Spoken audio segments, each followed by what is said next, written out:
Assalamualaikum warahmatullahi wabarakatuh. Perkenalkan nama saya Intan Aulia Rahma dengan NIM K1423104. Di sini saya akan menyampaikan mengenai sistem dan kebijakan penanggulangan bencana nasional Indonesia. Baik, yang pertama adalah bencana. Apa sih bencana itu? Bencana adalah peristiwa yang mengancam dan mengganggu kehidupan dan penghidupan masyarakat yang disebabkan baik oleh faktor alam, non-alam, serta faktor manusia, sehingga mengakibatkan timbulnya korban jiwa manusia, kerusakan lingkungan, kerugian harta benda, dan dampak psikologis. Hal ini tercantum dalam Undang-Undang Nomor 24 Tahun 2007 tentang Penanggulangan Bencana. Bencana sendiri dibagi menjadi beberapa jenis.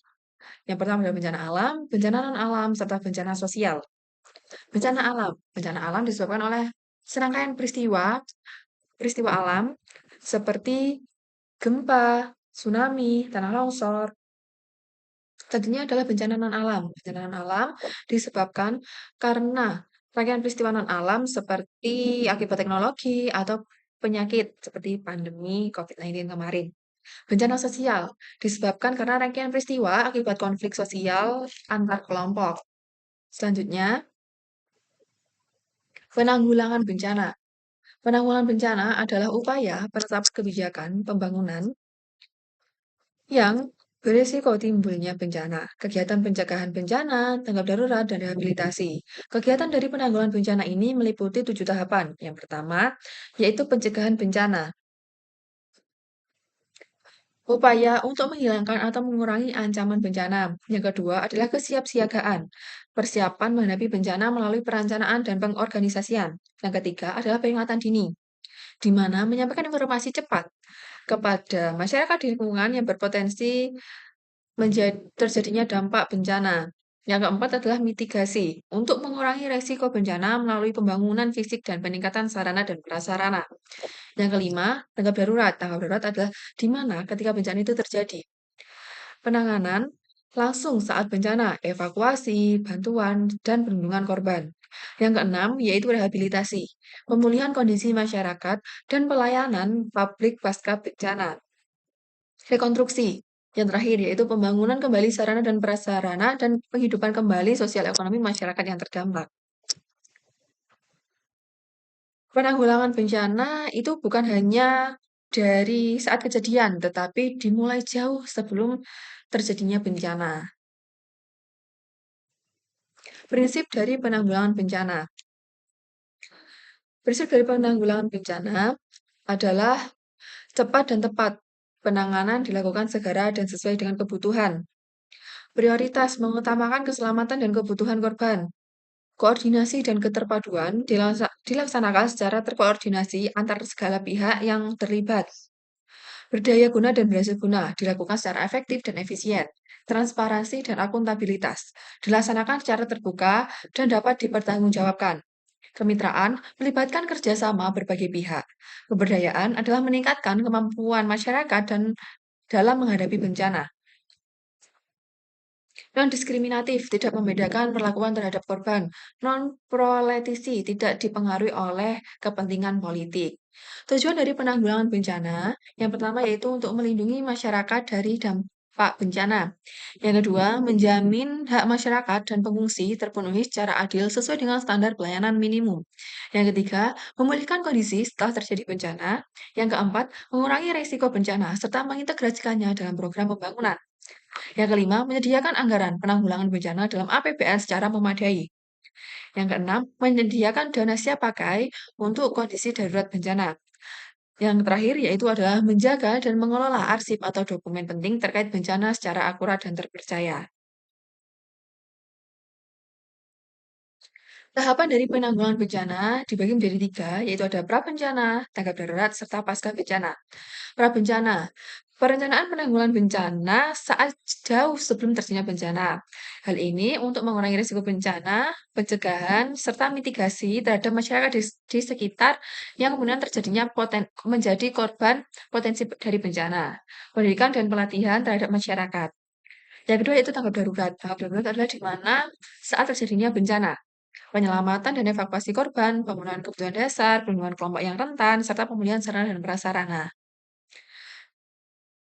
Selanjutnya adalah pasca bencana, di mana hal ini setelah terjadinya bencana, dapat rehabilitasi, pemulihan dari kondisi masyarakat yang terdampak, serta rekonstruksi, pembangunan kembali, dan pemulihan sosial dan ekonomi masyarakat. Lembaga penanggulangan bencana. Lembaga penanggulangan bencana ada yang dari pemerintah dan non-pemerintah.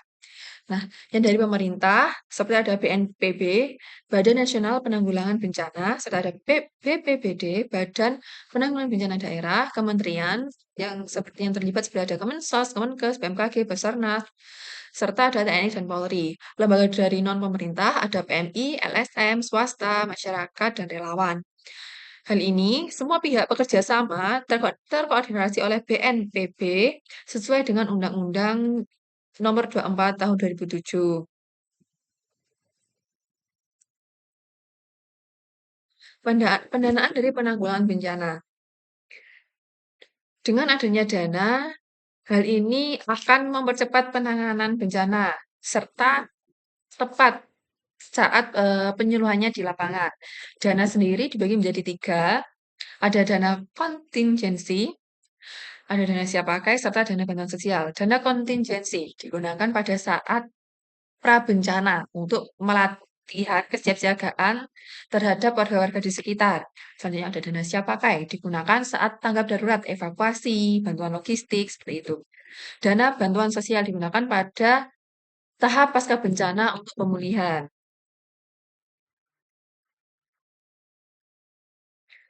Pengurangan risiko bencana. Upaya untuk mengurangi ancaman dari kerentanan serta meningkatkan kapasitas masyarakat dalam menghadapi bencana.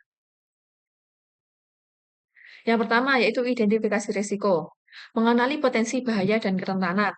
Yang kedua, perencanaan berbasis risiko, menyusun rencana penanggulangan berdasarkan analisis dari risiko. Yang ketiga, peningkatan kesadaran masyarakat, edukasi dan pelatihan bencana. Integrasi ke pembangunan, memasukkan aspek bencana dalam perencanaan pembangunan. Contohnya seperti membangun rumah tahan gempa dan tidak membangun di daerah rawan banjir. Semakin baik PRB diterapkan, maka semakin kecil dampak dari bencana itu. Selanjutnya, kesimpulan. Penanggulangan bencana di Indonesia telah memiliki sistem yang lengkap dan kuat secara regulasi. Penanggulangan bencana dilakukan secara terpadu melalui tahapan prabencana, tanggap darurat, dan pasca bencana. Fokus utama dari kebijakan adalah pengurangan risiko bencana dan peningkatan kesiapsiagaan masyarakat. Penanggulangan bencana di Indonesia telah memiliki sistem yang lengkap dan kuat secara regulasi, di mana hal ini diatur dalam Undang-Undang Nomor 24 Tahun 2007 serta Peraturan Pemerintah Nomor 21, 22, dan 23 Tahun 2008 yang mencakup aspek kelembagaan, pendanaan, hingga kerjasama internasional. Kunci utama dari penanggulangan bencana adalah kesiapan, bukan hanya penanganan. Seperti halnya agar eh, warga yang terdampak agar segera mendapatkan bantuan dan mengurangi lebih banyak korban jiwa. Sekian presentasi dari saya, kurang lebihnya mohon maaf. Wassalamualaikum warahmatullahi wabarakatuh.